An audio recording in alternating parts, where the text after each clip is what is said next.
여러분들은 여러분의 인생에서 들었던 말 중에 가장 인상적이고 기억에 남는 말이 있다면 여러분 그건 무엇입니까? 사람들에게 기억에 남는 그런 말은 그냥 일상적으로 하는 말들, 안녕? 밥 먹었니? 좋은 하루, 이런 말들은 아닐 거예요. 우리의 마음에 깊숙이 간직될 만한 어떤 의미와 내용들을 담고 있겠죠. 저는 그런 말들 중에 꼭 언급되는 것 중에 하나가 유언이라고 생각합니다. 사람이 죽음을 앞두고 하는 말, 여러분, 그 사람이 마지막으로 이 세상에 남기는 말. 그래서 유언에는 한 사람이 자신의 삶을 살아오면서 자신의 인생에 가장 중요하고 소중한 것들을 담아서 표현하기 마련입니다. 유언으로 어떤 얘기를 할까요, 사람들이? 어떤 영화 재밌었는데, 왕년에 회사에서 돈을 얼마나 벌었는데. 여러분, 이런 이야기를 하는 사람은 거의 없죠. 내 삶에서 가장 중요했던 어떤 추억, 사람, 그리고 고백들을 합니다. 여러분들이 지금 중요하다 생각되는 것들이 있을 거예요.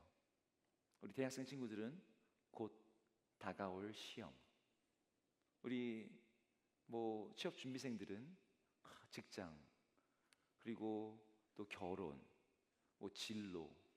근데 여러분들이 그 뉴스나 이런 걸 보면은 불의의 사고 가운데 자기의 죽음을 코앞에 둔 사람들, 우리 가족들에게 보내는 카톡이나 문자에는 다음 주에 면접인데 나 시험 공부 못했는데, 이런 내용을 담고 있는 사람은 아무도 없습니다. 거기에 주로 담겨져 있는 말을 정리해 보면은 크게 세 가지래요. 뭐라고 말하는지 아세요? 미안해, 고마워, 사랑해. 마지막 죽음의 순간에 하는 말들이 그런 거라는 거죠. 내 인생에서 정말 중요한 것들은 이 시간의 필터,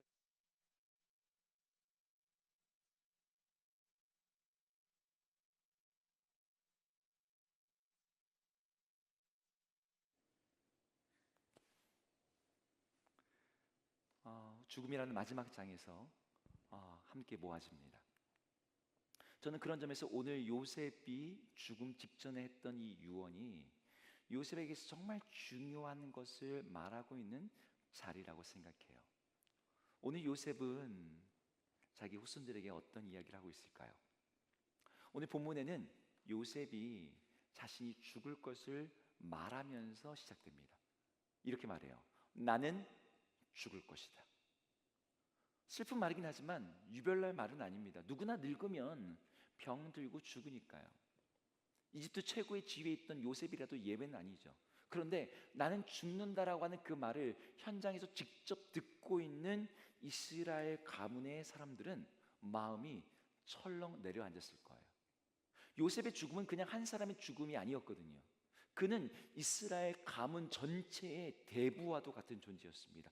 그가 이스라엘 백성을 이집트에 내려오게 했고 이집트에 정착하게 했고 모든 생활의 근간을 만들어준 사람이에요. 그는 정신적으로나 물질적으로나 정말 거의 이 집안의 절대적인 존재인 거죠. 근데 그가 죽게 된다? 그럼 이스라엘이 잃게 될 게 너무 많아요.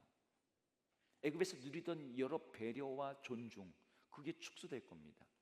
이집트에 기여하지 않은 외국인임에도 보장받던 안전, 권리, 심지어 고센 땅에서의 거주권, 여러 가지들이 위협받을 수 있는 거죠. 그리고 나중에 실제로 그런 일이 일어납니다. 요셉을 알지 못하는 왕이 일어났을 때 이스라엘은 그 땅에서 노예로 전락하게 되었어요. 그런데 요셉이 자신의 죽음이 자기의 후손들에게 별로 좋지 않을 것을 알면서도 그들에게 소망의 유언을 남겨요. 내 죽음이 너희들의 미래에 어둠을 드리는 것처럼 보이지만 사실은 더 밝은 태양이 너희들의 인생을 비추고 있다. 요셉이 말하는 그 밝은 태양이 뭘까요? 그것이 24절에 나옵니다. 함께 24절을 읽어보겠습니다. 본문 24절 읽어볼까요? 네. 아니요. 어쩌고 저쩌고 아니고요. 네. 24절입니다. 같이 읽을까요? 시작. 요셉이 그의 형제들에게 이르되 나는 죽을 것이나 하나님이 당신들을 돌보시고 당신들이 이 땅에서 인도하여 내사 아브라함과 이삭과 야곱에게 맹세하신 땅에 이르게 하리라 하고. 아멘. 요셉이 나는 죽을 것이다 하면서 뭘 얘기합니까? 하나님이 당신들을 돌보시고 인도하셔서 아브라함과 이삭과 야곱에게 맹세하신 땅에 이르게 하신다. 하나님이 맹세까지 하신 이야기. 여러분 이게 뭡니까? 언약입니다. 지금 아브라함 때부터 이삭 그리고 야곱에 이르기까지 갱신되고 계승되고 있는 이 약속. 지금 이 요셉은 자기 죽음 앞에 이 언약을 또 얘기하고 있는 거예요. 나는 지금 죽어서 여기에서 내 생이 끝나지만 언약은 끊어지거나 멈추거나 취소되지 않고 너희들의 삶을 이끌 것이다. 요셉의 인생에서 정말 중요했던 것은 바로 이 언약이었던 거죠. 한번 저를 보시겠습니까? 자, 시선을 밑에 두고 있는 친구들 저를 보세요. 지금 4주 동안 여러분하고 제가 언약에 대해서 이야기하고 있지만 제가 여러분하고 설교를 했어도 언약이 소중하다거나 언약이 정말 귀한 거구나 라고 하는 실감은 여러분 나지 않을 거예요. 언약이란 말이 너무 추상적이어서 손에 안 잡히죠. 그죠? 그럼 오늘 아브라함에게 주어진 언약만 가지고 구체적으로 한번 얘기를 해볼게요. 아브라함에게 주어진 언약이 크게 세 가지 내용이지만 그냥 궁극적으로는 이런 내용입니다. 너는 복이 될 것이다. 그리고 세상의 모든 사람이 너로 말미암아 복을 받을 것이다. 복이 될 것이다. 그리고 다른 사람이 복을 받을 것이다. 너로 말미암아. 이게 지금 아브라함 가문에게 주어진 4대째 주어진 언약이에요. 근데 거기에 맞춰서 자손도 주어지고 땅도 주어지고 뭐 이러는 거죠. 자, 이걸 다시 언약의 기본으로 세팅해 놓고 이야기를 해볼게요. 제가 이 이야기를 이야기해도 하나님이 특별한 사람과 맺는 그 언약, 그것이 선물의 성격을 갖고 있다, 언약이 이런 특징들이 있다고 해도 그런가 보다 하곤 하지만 내가 그 언약을 반드시 누리고 맺고 얻어야겠다라는 어떤 갈망이 여러분 안에는 별로 일어나지 않을 거예요. 오히려 여러분 안에는 어떤 마음이 들기 쉽냐면 아니 그래 뭐 그 사람들에게 그렇다고는 하는데 그게 나랑 무슨 상관이지? 하나님이 아브라함에 복 주셨다는 거 뭐 그리고 뭐 요셉에게 복을 주셨다는 거 그래 좋아. 근데 그 복이 나에게도 주어질까? 그게 오늘을 살고 있는 나에게도 의미 있는 약속인지 우리 안에는 의문이 있어요. 우리 어르신들 표현 중에 이런 표현이 있습니다. 야, 너 그거 하면 밥이 나오냐? 돈이 나오냐? 언약도 사실 그 어르신들의 관점에서 보면은 뭐가 지금 당장 눈에 보이는 게 안 나오는 거예요. 쓸데없어 보입니다. 손에 잡히는 뭐가 없어요. 미래의 복을 얘기하는데 그게 당장 이루어지지도 않아. 하지만 언약은 별 볼 일 없는 그런 약속이 아닙니다. 있으나 마나한 목사님 말이 들으니까 좋은 것 같긴 한데 그냥 없어도 그만 아닌가? 라고 생각하는 사람들이 굉장히 많아요. 언약이 지금 성취되지도 않고 지금 당장 내 삶에 영향을 주지도 못하는 것 같은데 사실 요셉의 인생을 보면 요셉의 인생에 언약이 성취되지 않거든요. 요셉이 복이 되긴 해요. 근데 땅이 안 주어져요. 수많은 자손도 아직 없어요. 그로 말미암아 많은 사람들이 복을 받긴 했지만 언약은 여전히 진행 중이고 여전히 완성되지 않았어요. 그럼에도 불구하고 그 언약이 요셉에게 의미가 있는 걸까? 자기 대에는 완전히 이루어지지도 않는데도 쓸모가 있는 걸까? 여러분 하나님의 약속이 여러분의 삶 가운데 다 이루어집니까? 아니거든요. 근데 그 약속을 내가 바라보고 갈망하고 붙잡는 게 과연 가치 있고 쓸모 있는 행동이냐는 거죠. 제가 결론을 말씀드리자면 언약은 그것의 성취 여부와 상관없이 우리에게 아주 소중합니다. 저는 그걸 여러분하고 얘기하려고 해요. 언약이 소중한 첫 번째 언약의 가치는 과거를 새롭게 해석하는 틀을 제공합니다. 프레임이죠. 여러분 우리 모두에게는 인생을 해석할 틀이라는 게 필요해요. 근데 여러분 세상에서 우리는 그 틀을 차용해 가져옵니다.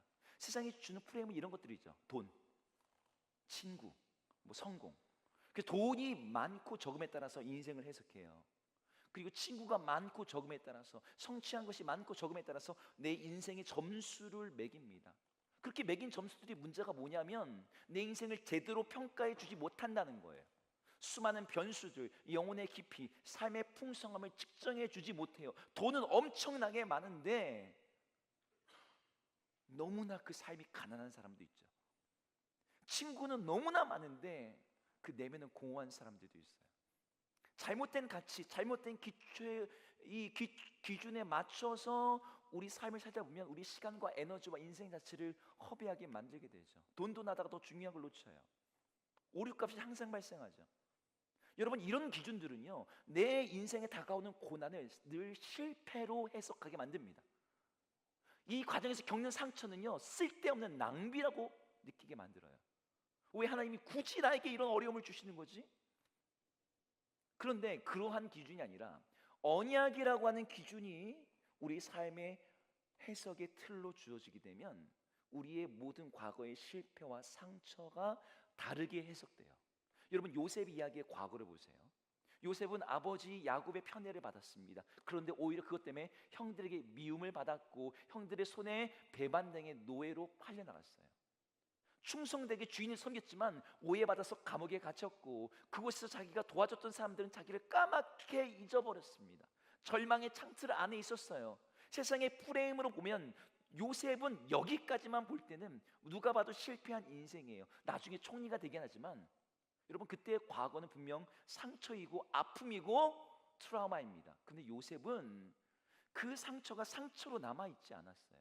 창세기 45장 7절에 요셉이 형들을 만났을 때 뭐라고 말하는지 한번 같이 읽어볼까요? 읽겠습니다. 시작. 하나님이 나를 당신들보다 먼저 보내셨나이다. 당신들의 생명을 보존하려 하심이니라. 여기서 여러분 지금 형들한테 뭐라고 말합니까?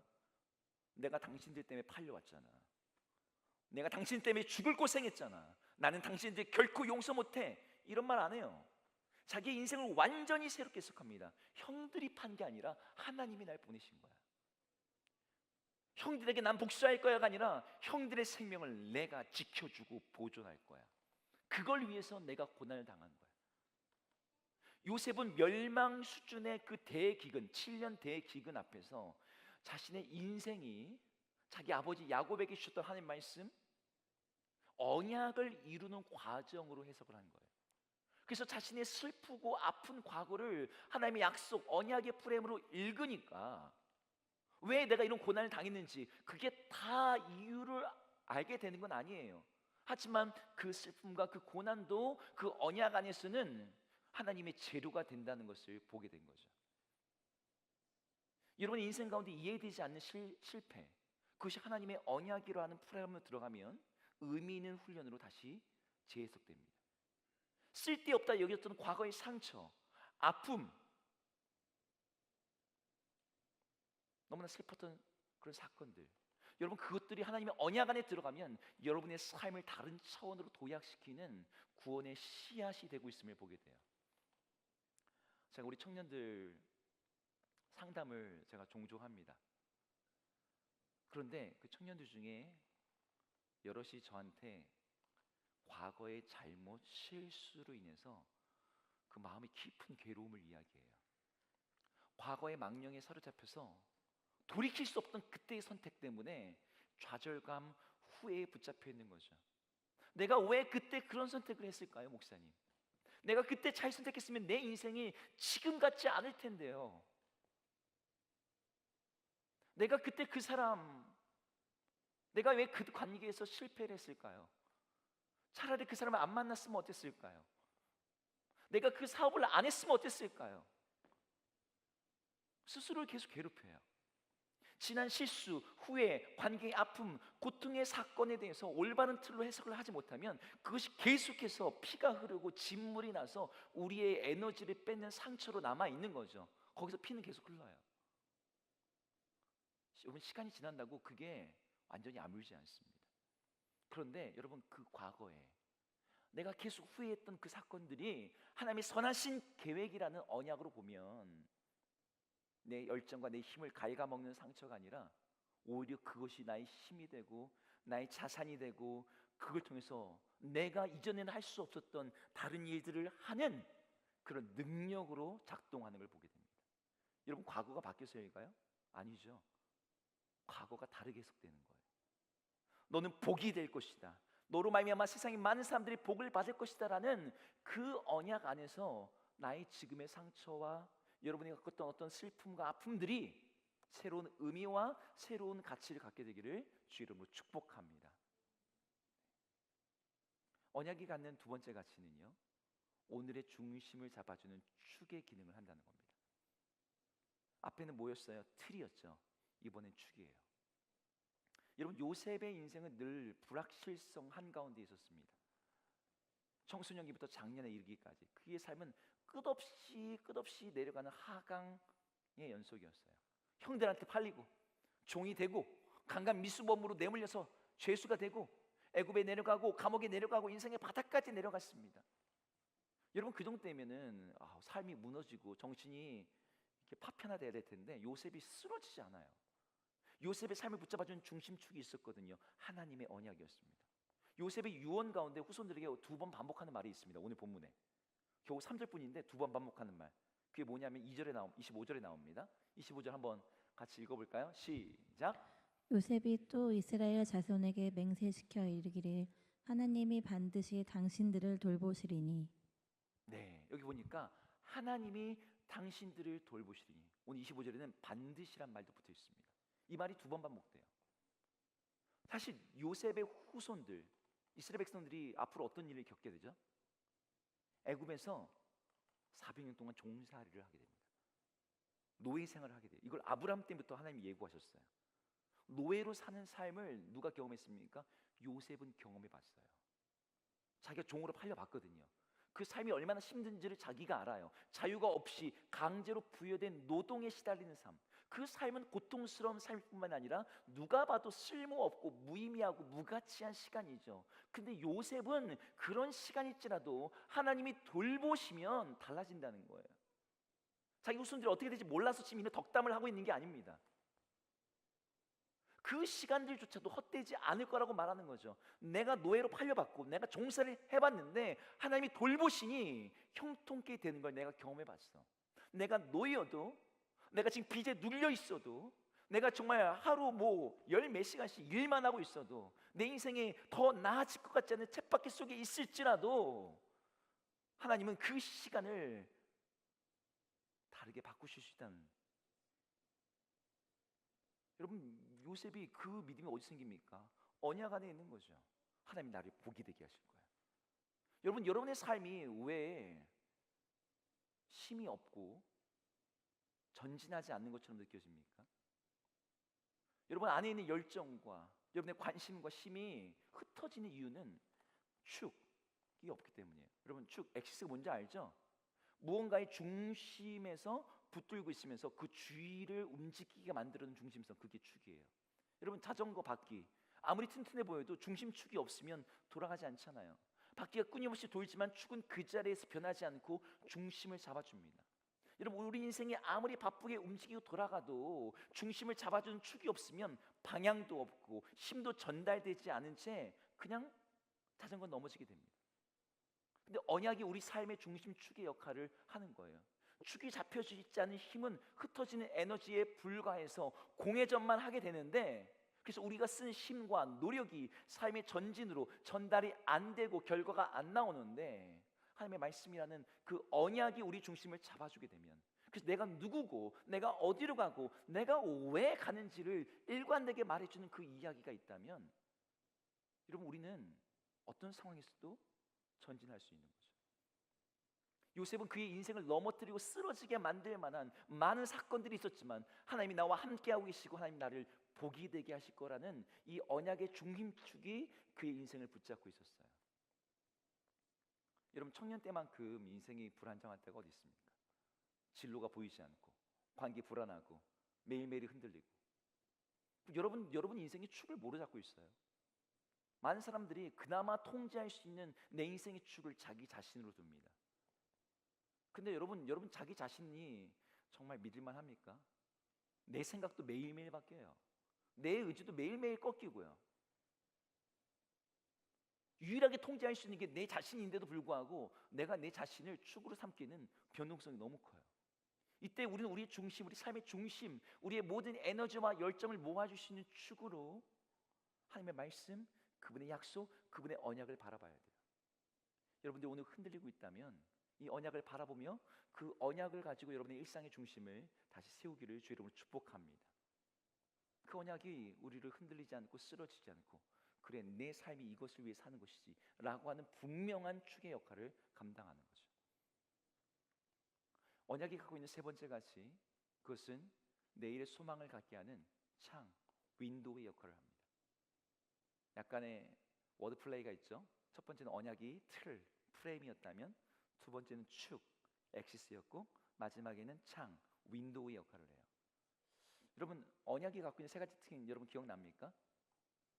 자, 언약이 갖고 있는 세 가지 특징, 우리 누구에게 물어볼까요? 저랑 눈을 안 마주치는 사람에게 물어보겠습니다. 네. 원희자매? 네. 언약의 세 가지 특징이 있었습니다. 첫 번째는 하나님이 주도적으로 맺으신다는 거예요. 두 번째는 하나님과의 특별한 관계 속에서만 그 언약이 작동한다는 거예요. 세 번째는 뭐였어요? 시간, 시대. 제가 여러분하고 시간하고 시대만 얘기했지만 사실은 공간, 환경, 모든 인간적 조건을 초월한다. 그게 언약의 세 번째 특징이에요. 오늘 본문에서 요셉이 110세에 죽습니다. 그런데 이 언약이 요셉에게까지 이어지고 계승된 언약이 누구에게서 시작됐습니까? 아브라함에게서 시작됐어요.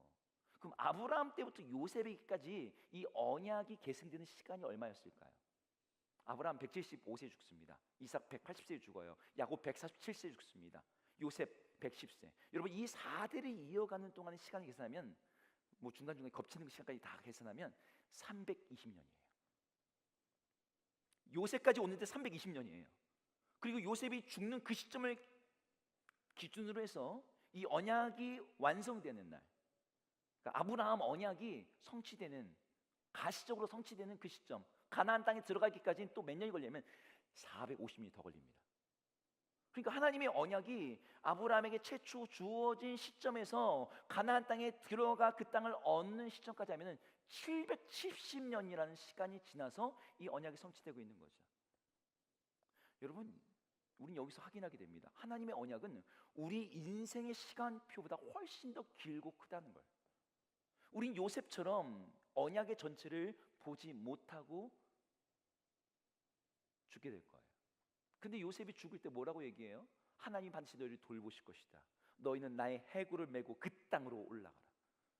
자신은 언약의 성취를 보지 못하고 죽지만, 그리고 너희들도 400년 동안 노예 생활을 하게 될 것이지만 그 시간을 뚫고 하나님은 자신의 언약을 이루실 거라고 말을 하고 있는 거예요. 여러분, 이거 영화 속에서 본 적 있을 겁니다. 이렇게 막 하늘에 먹구름이 가득 차 있고 비가 내리고 천둥벼락이 칩니다. 막 우박도 내리고 이럴 수가 없어. 근데 여러분, 이 기후의 변화가 일어나는 그 층을 뚫고 더 위로 올라가 성층권 정도 가면은 그것은 고요하죠. 빛으로 가득하죠. 거긴 대기 불안이라는 게 없어요. 당장의 내일이 암울하고 절망적이어도 여러분, 언약의 미래는요, 축복, 승리, 기쁨으로 가득합니다. 여러분, 우리 인생, 짧은 인생, 아마 여러분들은 100살까지 살 겁니다. 여러분, 100년이라는 인생을 살 때, 여러분 100년의 인생에도 매일마다 사건과 뭐가 있을 거예요. 하지만 하나님의 그 긴 관점에서 여러분의 삶을 보게 되면 우리의 미래가 다르게 보이는 거죠. 여러분, 청년 세대 여러분들을 너무 빠른 결과, 눈앞의 성취에 익숙합니다. 여러분의 문제가 아니죠. 세상이 너무 빠르니까요. 거기에 맞춰서 조급해지죠. 제가 AI 작년에 유료 버전 쓰기 시작했는데 지금은 1년 만에 상상도 못하는 AI들이 지금 업무를 하고 있어요. 근데 이런 시대에 700년, 800년, 1000년 단위로 작동하는 하나님의 언약, 약속, 이게 너무 비현실적으로 보입니다. 근데 여러분, 여러분의 인생의 평가, 열매를요, 여러분의 인생의 범주 안에서만 내가 거두겠다라는 생각의 틀 안에 있는 데서 내가 벗어나서 나의 삶의 열매를 여러분 그 한 10배, 1000년 단위로 여러분 계산한다고 그러면 여러분 어떻게 될까요? 우리 삶의 방식이 어떻게 달라질까요? 여러분, 이 정도로 긴 호흡으로 삶을 바라보는 사람들, 여러분 국가 정책을 편 사람들이 100년을 내다보면서 정책을 편다고 얘기를 하잖아요.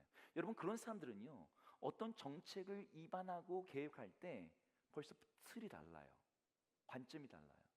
오늘의 성급함, 분주함, 조급함의 인생을 낭비하지 않습니다. 오늘 조금 넘어져도 오늘 당장의 열매가 별로 없는 것 같아도 먼 미래에 반드시 이루어질 하나님의 약속을 확신하기에 오늘 담담하게 담대하게 매일매일 주어진 일들을 감당합니다. 하나님의 약속은 시간 속에 풍화되지 않아요. 내 인생의 시간보다 훨씬 그 약속, 내가 그걸 끝까지 못 볼 수는 있죠. 하지만 하나님의 그 언약을 멈추지 않고 이어가실 겁니다. 내가 주어도 그 언약은 계속 될 거예요. 여러분의 자녀에게, 여러분 자녀의 자녀에게 하나님의 시간은 우리의 타이밍보다 늦을 수는 있지만 하나님은 결코 늦지 않게 일하시는 시간 속에서 우리 삶에 들어오세요. 그래서 우리는 언약을 통해서 내일을 바라볼 수 있는 거죠. 자, 이 세 가지 다시 한번 정리해 볼까요? 언약은 과거를 새롭게 해석하는 틀의 역할을 하고요. 언약은 오늘의 중심을 잡아주는 축의 역할을 하고, 오늘은 내일의 언약은 내일의 중심을, 내일의 소망을 갖게 하는 창의 역할을 합니다. 틀의 역할, 실패 같았던 순간이 하나님의 이야기 속에 다시 배치될 때 그 고통이 실패의 수치가 아니라 증거가 돼요. 어떤 증거? 하나님이 그 속에서 나와 함께 하셨구나, 나를 버리지 않으셨구나, 나를 도와주고 계셨구나라는 증거. 언약이 오늘의 중심을 잡아주는 축으로서 우리 흔들리는 인생 가운데 오늘을 견디고 이겨내고 살아가게 만들고, 언약이 내일의 소망을 갖게 하는 창의 역할을 하면서 내가 지금 죽지만, 내가 여기가 끝이지만 하나님이 그것으로 끝을 내지 않으신다. 내가 내일을 보지 못할지라도 하나님은 당신의 약속을 이루신다 라고 하는 소망을 갖고 살게 만드는 거죠. 하나님은 자신의 약속에 대해서 성경에서 여기저기 얘기하시는데 우리 한 구절만 읽어볼까요? 하나님이 자신의 언약을 어느 정도로 이야기를 하시는지 히브리서 6장 13절과 14절입니다. 한번 같이 읽어볼까요? 읽겠습니다. 시작. 하나님이 아브라함에게 약속하실 때 가리켜 맹세할 자가 자기보다 더 큰 이가 없으므로 자기를 가리켜 맹세하여 이르시되 내가 반드시 너에게 복 주고 복 주며 너를 반성하게 하고 번성하게 하리라 하셨더니. 네, 여기 보니까 내가 반드시 복 주고 번성하게 근데 하나님이 강조를 하고 있는 거예요. 근데 이 앞에 뭐란 말이 나오냐면 이걸 어떻게 보증할 방법이 없네. 예? 그러니까 자기보다 더 큰 자가 없으니까 자기를 가리켜 맹세를 하셨대요. 그러니까 하나님이 자신의 약속에 대해서 어느 정도 진심이냐면, 야, 나 이거 못하면 그냥 변상해 줄게, 내가 100만 원 줄게, 뭐 이 정도가 아니라 자기 자신의 존재에다가 맹세를 건 거예요. 이게 무슨 말이냐? 이거 안 되면, 이거 안 지키면 나 하나님 아니야. 언약에다가 자신의 존재 자체를 걸어 놓으셨대요. 여러분 그런 점에서 우리는 이 언약을 정말 붙들 만한, 여러분 이 세상에 어떠한 약속, 어떠한 보증, 어떠한 보험, 여러분 그것보다도 더 확실한 게 하나님의 약속, 하나님의 언약이에요. 언약은 죽음을 넘어서도 살아있고 실패를 품고서도 다시 써내려갈 수 있으며 모든 인생의 흔들림을 관통해서 우리로 하여금 복을 주는 미래로 이끄는 힘이 있습니다. 지금 여러분들이 어디에 있든지 여러분 인생의 프레임이 깨어져 있을 수도 있잖아요. 마음이 유동치는 그런 혼돈의 시간일 수도 있잖아요. 앞이 하나도 안 보이는 그런 불투명한 미래 가운데 있을지라도 여러분 하나님이 오히려 여러분들을 그런 언약의 여정 가운데 초대하시는 거죠. 요셉이 오늘 하는 말은 이런 겁니다. 나는 지금 여기까지 하나님의 언약 가운데 있었어. 그리고 난 여기서 죽을지라도 하나님의 언약은 나와 나의 후손들의 삶을 통해서 계속해서 전진해 나갈 거야. 그럼 여러분 과거의 상처 거기에 주저앉지 마세요.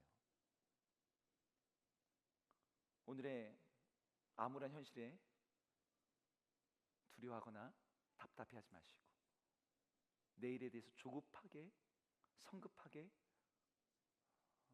구하지도 마세요. 하나님의 언약은 우리 인생 전체를 이끌 만한 충분하고 믿음직한 약속입니다. 저는 우리 모든 청년들이, 이곳에 함께 예배하는 분들이 우리 주님의 약속을 붙들고 오늘 요셉이 했던 것처럼 하나님께서 반드시 돌보실 것이니 그러니 너희가 그 약속의 땅에 들어갈 것이다. 여러분 모두도 하나님의 그 반드시 돌보시는 은혜 가운데서 하나님이 여러분의 삶 가운데 펼쳐주시는 그 언약을 경험하시고 그 언약의 성취를 기뻐하시고 그 언약 안에서 여러분의 삶을 새롭게 살아갈 수 있기를 주의 이름으로 축복합니다.